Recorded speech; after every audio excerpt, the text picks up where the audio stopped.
It started with a voicemail. Not a message meant for me, but one that slipped through a crack in the universe like a misfired bullet.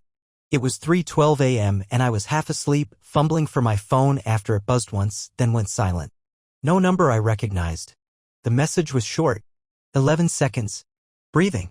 A man's voice, low, like it was meant to be a secret. Same time next week? You're gonna drive me insane with that mouth, click. I sat up, heart thudding so hard I thought it would shake her awake beside me. She didn't move. Just curled deeper into the sheets like a child hiding from a storm. I played it again.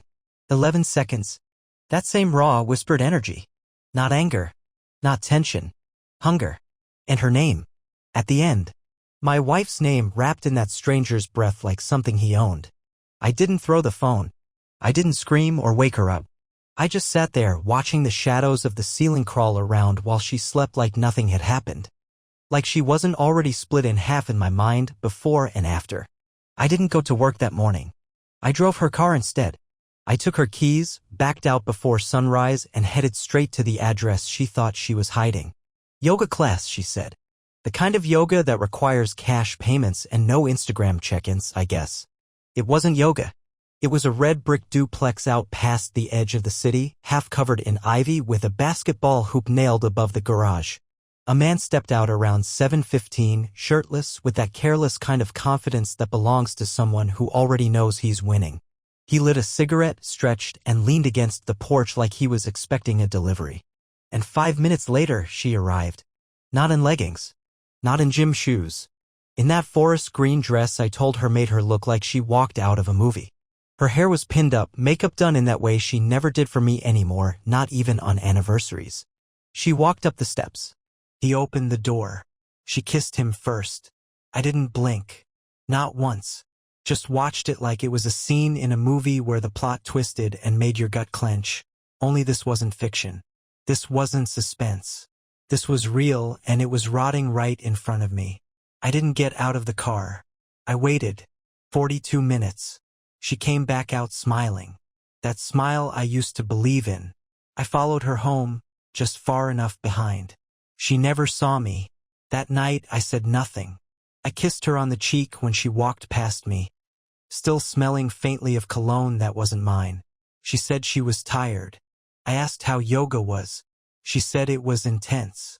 A lot of sweating. A lot of stretching. Her voice didn't even wobble. That's when the line struck me like a match across dry stone.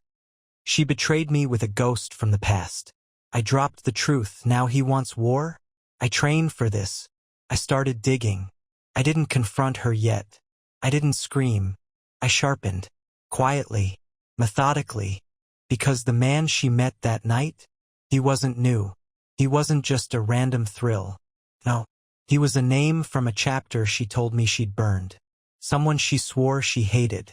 And now I was going to find out just how far the fire had spread. I found his name 3 days later. Tucked inside an old Facebook photo album from a trip she took the year before we met. A beach trip. Back then she'd called it her dark phase. Like she was some misunderstood poet rather than just another 20-something doing tequila shots and taking blurry selfies. His name was Ryan Calder. Back then, he was just another bro in a backwards cap, kissing her neck in a grainy picture while she held a red Solo cup and flipped off the camera. She told me once she regretted every minute of that summer. Said Ryan was the kind of mistake you make only once. She said he was a liar, a manipulator, someone who broke her down and made her feel small. That was her version. I guess we were both telling each other fairy tales. I scrolled deeper. He disappeared from all her public feeds, but people like him don't vanish, they rebrand.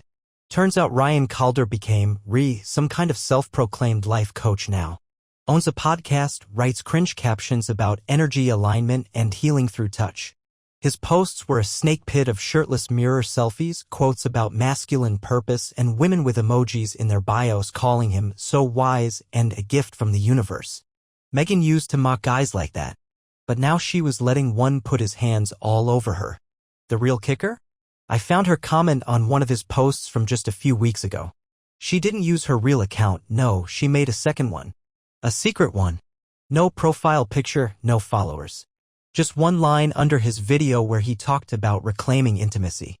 She'd written, "Still remember your hands. Missed the storm." My lungs nearly collapsed reading it. I couldn't even scream.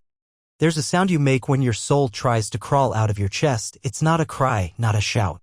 It's like static coming alive in your throat. That's what came out of me. I stared at that comment until my vision blurred.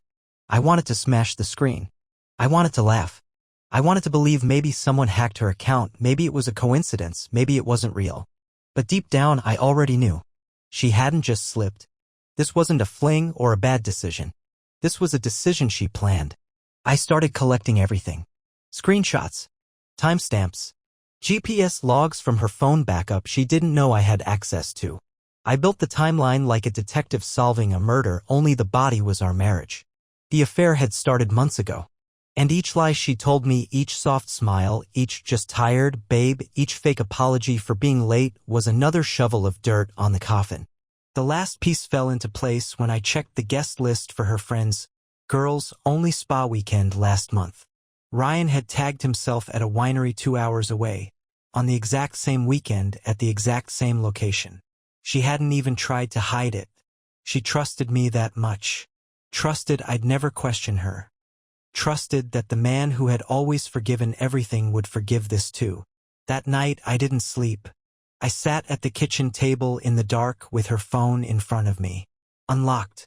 She'd forgotten to take it with her when she went for a drive to clear her head. The last message she sent before leaving? "You were better than I remembered. I can't stop thinking about your mouth. My body still aches in all the right places." I didn't even feel rage. I felt cold, empty, a silence so heavy it felt like gravity had changed. She came home an hour later, keys jingling, soft humming, like it was any other Thursday. And I was waiting, with the truth, loaded and aimed. I wasn't going to ask her why. I wasn't going to give her a chance to shape the story again. This time I was going to speak first. She walked into the kitchen still humming. Something light, carefree, one of those meaningless pop songs that loop on the radio. She didn't see the phone on the table at first. She saw me, and she froze. Not completely, just a slight hitch in her movement, like a dancer missing half a step. But I saw it. I saw the recognition flicker in her eyes like a match trying not to light. Her fingers twitched, then smoothed the hem of her blouse as if that tiny gesture could pull the world back into order. "What's wrong?" she asked, playing innocent so well it almost fooled me again. Her voice was syrupy, practiced. She tilted her head like she was studying me, like I was the problem in the room. I didn't answer. I just turned the phone so she could see the screen. Her message still glowed against the background. Clear, sharp, unforgiving. The silence that followed wasn't dramatic. It was surgical. Her eyes didn't widen. She didn't gasp. She didn't try to explain, not at first. She just looked at it, like it was a math problem she couldn't solve fast enough. Then, "Why were you going through my phone?" That was the first thing she said. Not "I'm sorry." Not "It's not what you think." Not even a lie. Just a cold shift of the spotlight, like I was the one who needed to answer questions. I stared at her. "That's your concern right now?" She crossed her arms, defensive, offended even. "Everyone deserves privacy, Tyler. Not when you're sending love notes to your ex while pretending to go to yoga." She blinked. A pause. Then she rolled her eyes. Like I was accusing her of stealing a parking spot, not torching our entire life. "You're overreacting," she said. "It was just a thing. A mistake. It doesn't mean anything." I laughed short and sharp. "You said your body still aches in all the right places. That doesn't sound like nothing." She didn't flinch. "Fine. It was a mistake I enjoyed. Happy now." Her words hit like a slap I didn't see coming. My chest tightened. Not with rage, but something worse. Humiliation. She wasn't hiding anymore. She wasn't even trying to soften the blow. She wanted me to hurt. "Is this how you end things?" I asked, my voice lower now. "By letting someone else unmake everything we built?" She stepped closer, her face blank. "Don't make this dramatic. You always do this. Turn everything into a movie in your head. Not everything is about you." I wanted to scream, break something, But I didn't. I looked at her, really looked at her, and I realized something terrifying. I didn't recognize this person. The woman who stood in front of me wasn't just a cheater. She was a performer, tactician. She'd rewritten the script mid-conversation and handed me the villain's lines without blinking. "You lied to my face for months," I said. "I trusted you." She shrugged. "Then maybe you shouldn't have." And that was it. No apology. No shame. Just a cold, calculated swipe of the blade she'd been sharpening behind my back. "You betrayed me with a ghost from the past," I said, voice shaking. "But I dropped the truth. Now he wants war." Her smirk was immediate. "You? Declare war on Ryan. You're not built for that." She turned, walked to the sink, poured herself a glass of water, like we hadn't just torn the foundation of our lives apart. I watched her, boiling in silence. She thought I was weak. She thought I would collapse, beg, scream, or crumble.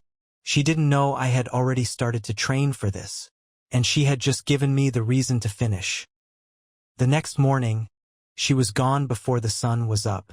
No note, no text, not even the passive-aggressive trail of perfume she usually left in her wake. Just absence, hollow and echoing. But I didn't care. I wasn't planning to follow her. I wasn't waiting by the window. I had work to do. She thought I'd fold, that I'd spiral, that I'd disappear into my own humiliation while she played out her fantasy with a man she once swore she'd buried. But here's the thing about war: if someone forces you into it, you get to choose your weapons. And mine were truth, time, and precision. I started with her laptop. She'd left it in the guest room weeks ago when she claimed my snoring was keeping her up at night. I never touched it until now. Password? Our old anniversary. She hadn't even changed it. That was the kind of arrogance I was counting on. Inside, she was a digital hurricane. Secret folders, hidden Chrome profiles, a stash of photos, messages, travel plans, even a spreadsheet: dates, expenses, mileage. She kept track of it all, like it was a project she was proud of. Like this was a second life she was building while I was carrying the weight of our first. Ryan's name was everywhere. But there were others too. That was the twist. I sat there, staring at the list of names and initials she'd color-coded. Green for fun, yellow for flirt, red for do not repeat. She turned betrayal into a game, a system, something to optimize. There was even a name marked Tyler, default stability. That's what I was to her. Default stability. I wasn't even a man in her mind anymore. I was an insurance policy. That afternoon, she came home humming again. Same tune. Same fake lightness. I didn't say a word. We ate dinner in silence. I watched her closely. Every movement, every glance. I could see it now: her mask, the careful shifts in tone, the pauses she used to seem real, the fake vulnerability she'd use when she sensed she pushed too far. I saw it all now. When she asked if I was okay, I nodded. "I've been thinking," I said, my voice steady. "Maybe you're right. Maybe I do dramatize things. Maybe I overreacted." She blinked, surprised. "Really?" "Yeah. I mean, you said it didn't mean anything. And maybe that's just who you are now." She smiled, like she won, like I'd surrendered. "Good," she said. "I'm glad you're being mature about this." Then she poured wine, clinked glasses with me, talked about some art exhibit downtown like she hadn't annihilated my trust 48 hours ago. But here's what she didn't know. While she was sipping her wine and spinning her web, I had already sent the email. To Ryan. Not threatening, just precise. One screenshot, one line of text. "You know she's not just seeing you, right?" I knew his ego would crack wide open. And it did. He responded an hour later. "What the hell are you talking about?" So I sent more. Not everything. Just enough to raise the temperature. By midnight, he'd blocked her. I checked. By morning, she was pacing the living room with her phone in her hand, trying to keep her voice down as she called him. Again and again. He didn't answer. She slammed the phone down once, hard, then stormed into the kitchen where I was casually slicing a bagel like the world was fine. "I need to talk to you," she said, her tone sharp and coiled. I chewed, swallowed, and looked up at her. "About what?" I said. "You know what. Did you talk to him?" "Who?" She didn't say his name. She didn't have to. I smiled. Not because I was happy, but because finally she was the one off balance. And this was only the beginning. She circled me like a vulture pretending to be a dove. That fake calm in her movements, like she was still trying to choreograph the scene in her favor. But her eyes were frantic. Bloodshot. She hadn't slept, not really. That was my first win. "Don't play dumb, Tyler," she said. "You messaged him. You think I wouldn't find out?" I set the knife down slowly, finished spreading the cream cheese on the bagel. I didn't even look at her when I answered. I messaged a man who was sneaking into my marriage. "Seemed fair." "You're unbelievable," she spat. "You're sabotaging everything because you couldn't handle the truth." I turned to her, leaning against the counter. Calm. Colder than I thought I could be. "No. I'm just shifting the mirror." Her jaw clenched. "Why would you want to blow this up? We could have fixed it." My laugh was short and hollow. "Fixed it? You think we patched this with a couple's retreat and some journal prompts? You had a system, Megan. A goddamn rating scale. You gave me a label, default stability." For the first time, her face cracked. That name. That phrase. She knew I'd seen it all. "You went through my files? You left the door open." "I just walked in." She shook her head slow. "You had no right." "Don't talk to me about rights," I snapped, stepping closer. "You had no right to bring a ghost into our home and sleep beside me like nothing happened. You had no right to make me believe I was building something while you were burning the blueprints behind my back." "Ryan meant nothing," she said, quieter now. "He was just—" She trailed off, searching for a word that would make her look less cruel. But none came. "You know what the funniest part is?" I said. "He blocked you. Cold. Like you were disposable. You thought he was some storm you couldn't resist. Turns out he didn't even want the wreckage." That stung. I saw it in her face. She looked away, jaw twitching. I stepped in closer. My voice dropped, every word sharp. "You lied. You manipulated. You turned me into background noise while you played goddess in your fantasy life. But you forgot one thing." She didn't ask. She just glared. "I trained for this." She scoffed. "Train for what?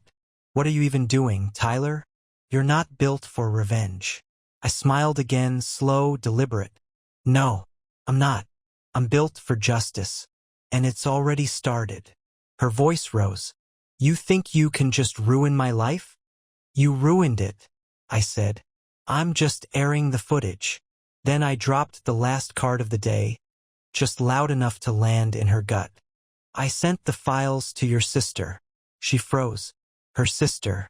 The one person she always tried to impress. The one whose approval she craved like oxygen. Perfect house. Perfect kids. Perfect marriage. Megan had always lied to her in perfect, curated pieces. Never showed the dirt. "Why would you do that?" she whispered. There was no fake bravado now. Just real, wounded panic. She deserved to know who you really are. Not the version you wear to brunch. She stood there, face pale, breath uneven, hands clenched into fists at her sides.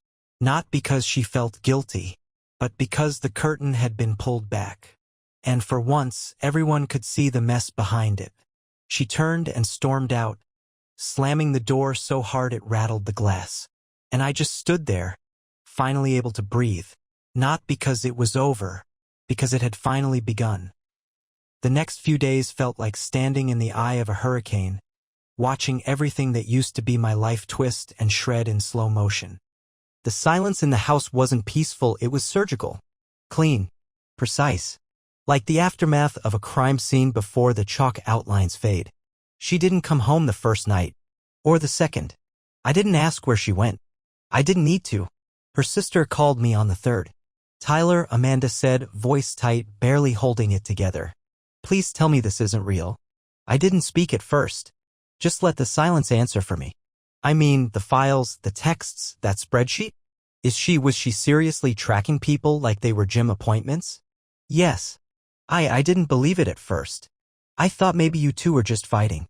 But this is psychotic. I didn't say anything. Amanda inhaled like she wanted to scream. She said it was just a rough patch. That you were distant. That you'd been cold lately. That she needed comfort. She needed control, I corrected. And she got it until she didn't. She was quiet a moment. Then, if you need anything, I'm here. That hit harder than I expected. Her sister, the person Megan always manipulated to paint herself as the victim. She believed me. The truth wasn't just mine anymore. It was spreading. Fast. That evening, Megan finally came back. The door opened like nothing had happened. She walked in without hesitation. Holding a reusable grocery bag like this was just another Wednesday. Her eyes were red. Not from crying. From exhaustion. From scrambling. From losing grip. She barely looked at me. I'm not here to fight.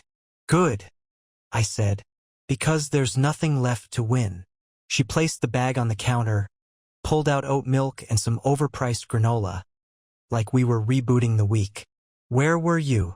I asked, not because I cared, because I wanted her to lie again. I wanted to study it. A friend's, she said quickly. Someone neutral. I needed space. Did Ryan stop answering all your calls? Or just most of them? She flinched. Tiny one. Barely visible. But I saw it. Does it make you feel good? She asked, bitter. Dragging me through mud like this? You made the mud, I said. I'm just showing people what's already on your shoes. She didn't respond. Instead, she poured herself a glass of water, her hands trembling. It was the first time I'd seen her actually shaken. The mask was cracking. And she knew it. Then she dropped her own card. I want a separation. I didn't blink. You don't get to want that. You already took it the second you let someone else crawl into our space. Her eyes flicked up, trying to summon fury, control anything. But it was gone. The script she'd written didn't fit anymore. You sent everything to Amanda, she said quietly. To my boss. I did. And you don't regret it? I stepped closer, voice low. I regret every year I spent protecting a version of you that never existed. She turned away, suddenly unsteady, gripping the counter. She didn't speak. Not right away. Then she whispered, you really hate me now. I didn't answer right away. No, I finally said. Hate requires too much emotion. I'm past that. I just see you clearly now. We stood there in silence. The kind of silence that only comes after everything has been said and nothing can be taken back. That night, I moved my things into the guest room. She didn't try to stop me. She didn't even look up. But as I closed the door behind me, I heard her phone buzz once. Then twice. Then her voice, low, frantic. No, please. Just call me back. Ryan, just please. I smiled into the darkness. He was gone, too. The morning after she asked for the separation, the house felt different. Like a place we had both died in but kept walking through out of habit. She stayed in the bedroom. I stayed in the guest room. No words, no glances. Just movements, mechanical and sharp, like chess pieces that wanted to shatter the board instead of play the game. At 9:42 a.m. she broke the silence. You're not going to file for anything? I didn't look up from my laptop. Why would I rush? I'm enjoying the peace. She stood in the doorway in one of my old hoodies like that still meant something.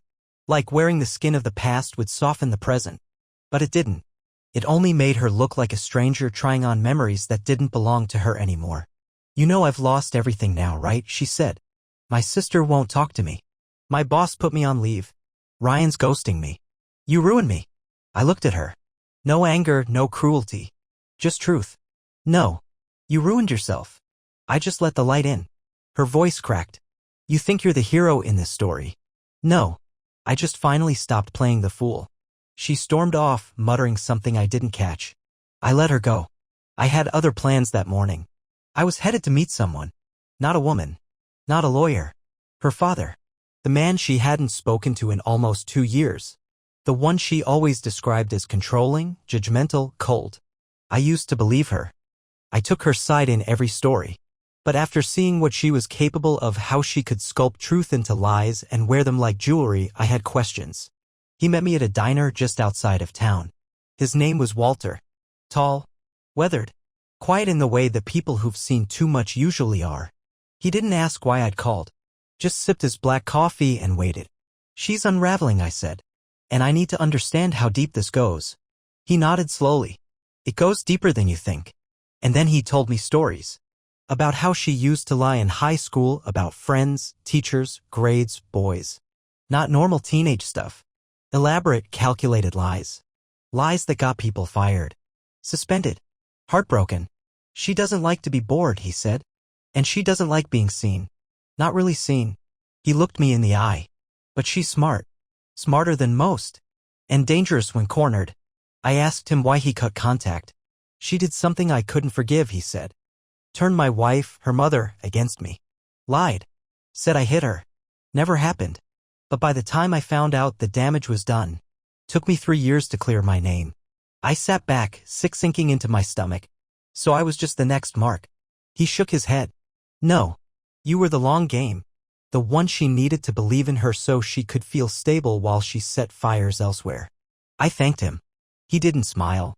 Just stood, tossed cash on the table, and said, she'll spin this on you. Be ready. I left the diner feeling like I'd been handed the final puzzle piece. And it fit perfectly into the chaos. When I got home, she was sitting at the dining table, eyes glazed, phone untouched. You met with him, didn't you? She asked, voice flat. I didn't answer. She stood slowly. So now you're dragging him into this too? I didn't drag anyone, I said. I just opened the cage. He walked out on his own. You're trying to destroy me. No, I said. I'm trying to finish what you started. Her hands curled into fists. I'll tell people you were abusive. There it was. The final grenade. And she pulled the pin with a straight face. I stepped toward her, slow and steady. Not afraid. Not angry. Just done. I've recorded every conversation since the day I found out. I said. Everything. Including what you just said. Her face drained. And if you try to flip the script one more time, I'll show everyone the raw footage. For the first time, she looked scared. And it was beautiful. The days that followed turned quiet, but not peaceful. The kind of quiet you hear before a storm breaks something permanent. She barely spoke, barely moved.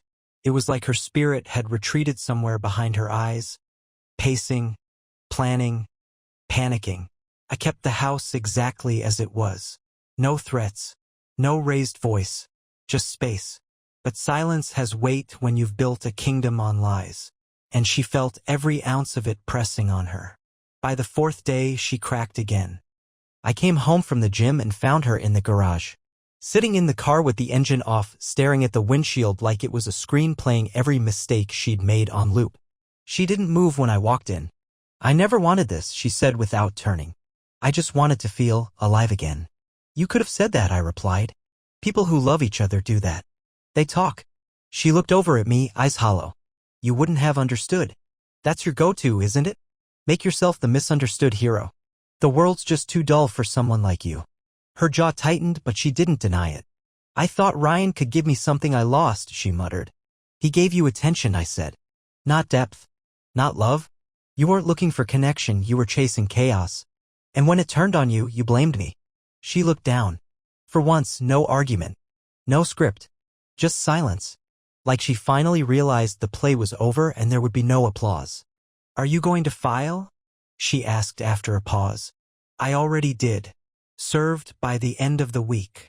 She flinched, like the words landed harder than she expected. That's it. What else do you want? She hesitated. I don't know. A chance to explain. You had your chance, I said. You gave it to Ryan. To a dozen others. You invested in betrayal. And now you want me to pretend it's negotiable. I'm not that person anymore, she whispered. I stepped closer, crouched beside the car door, and looked her dead in the eyes. But you are. You always were. You just ran out of people willing to wear blindfolds for you. Tears welled in her eyes then. Not the kind she used to weaponize. These were quiet, ugly, real. For a second, I almost felt something. Then I remembered the spreadsheet, the labels, the nights I sat alone while she crafted lies like bedtime stories. Tyler, she said, reaching for my hand. I know I don't deserve it, but I'm scared. I don't know who I am without all of this.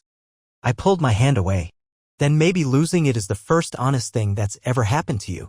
I left her in the garage. Didn't look back. Didn't wonder what came next for her. Because I wasn't afraid of her anymore. The man she thought she could break? He's gone. And someone sharper, colder, and far more awake is walking in his place. The morning she was officially served, she didn't cry. She didn't scream or beg or fake faint in the kitchen like she did the time I forgot her birthday plans. No. She sat on the couch with the envelope in her lap, legs crossed, eyes glazed, a dull smile tugging at the corners of her mouth like she'd finally accepted the crash was permanent. You know, she said, not looking at me, I really thought I'd win. I stood in the doorway, calm as ever. That's because you always confused being cruel with being strong. She laughed. A real one. Hollow. Ugly. Maybe. Or maybe you were just too easy to lie to. No, I said. I was just willing to believe you were better than you are. She stood then. Slowly. Carefully. Like every motion had to be rehearsed before the lights went on. And when she walked toward me, there wasn't seduction or pleading, just this flickering thing in her stare, part rage, part awe. I underestimated you, she said. That was your last mistake. She nodded almost respectfully. And what now? You ride off into some noble sunset? Start a podcast about emotional betrayal? Grow a beard and write a memoir? I move on, I said. Quietly. With dignity.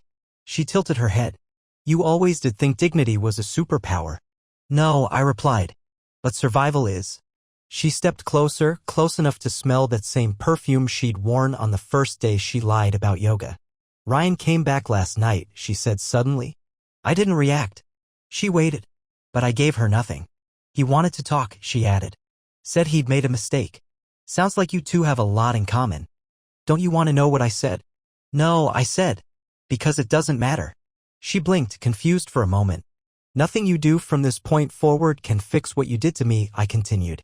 You want forgiveness, find it in a church. You want closure, get it from a mirror. I'm not your rehab. Tyler, I know. You don't get to Tyler me anymore. That version of me? The one who gave you the benefit of every doubt? He's gone. You killed him. She looked away then. It was small, but it was the first time I knew she actually felt what she lost. Not the house. Not the marriage. Not the image. Me. And that's when I realized I wasn't just moving on. I had already left. Not when I filed. Not when I exposed her. Not when Ryan vanished or Amanda turned her back on her. I left the moment I stopped trying to understand her. When I stopped making excuses for behavior that was intentional, premeditated, and vile. She sat down again, quieter now. Smaller. The queen without a throne. And I walked past her without another word. Picked up my keys and stepped into the sunlight. No fanfare. No cinematic send-off. Just freedom. And the last piece of the war falling into place. A month passed. Quiet. Uneventful. Beautiful. I moved out of the house. Left her the walls shed poisoned. The furniture she'd lied on. The mirrors that knew more about her than I ever could. I took only what was mine. My books, my guitars, my grandfather's watch, and every shred of self-respect she thought I'd leave behind. The divorce was clean, brutal in its clarity. No fight over assets. She didn't have the leverage anymore. No tug-of-war over memories. I let her keep the ones she ruined. She could rot in them if she wanted. I didn't care. What surprised me most was what didn't happen. She didn't call. She didn't beg. She didn't apologize. And I never got an explanation. Not really. But that's the thing with people like her. Apologies aren't part of the performance. Guilt doesn't live in a heart made of strategy. And closure? That's something they withhold like a prize you'll never win. I didn't need it. The last time I saw her was at the bank of all places. She didn't see me at first. She was standing in line, sunglasses on indoors, scrolling through her phone like the world owed her an apology. And then her head lifted. Eyes met mine. We stared at each other for 3 seconds. Not long, but long enough. She didn't smirk, didn't wave, just stared. And I saw it. Regret. Not the kind that comes with love lost, but the kind that haunts manipulators when the game stops playing back. When the person they broke doesn't shatter. When the one they underestimated rebuilds louder, sharper, better. She looked away first. I walked out. No dramatic exit. No need to twist the knife. Some victories don't scream. They whisper. And in that moment, I understood something I never had before. She betrayed me with a ghost from the past. I dropped the truth. Now he wants war? I trained for this. That wasn't just about Ryan. Or her.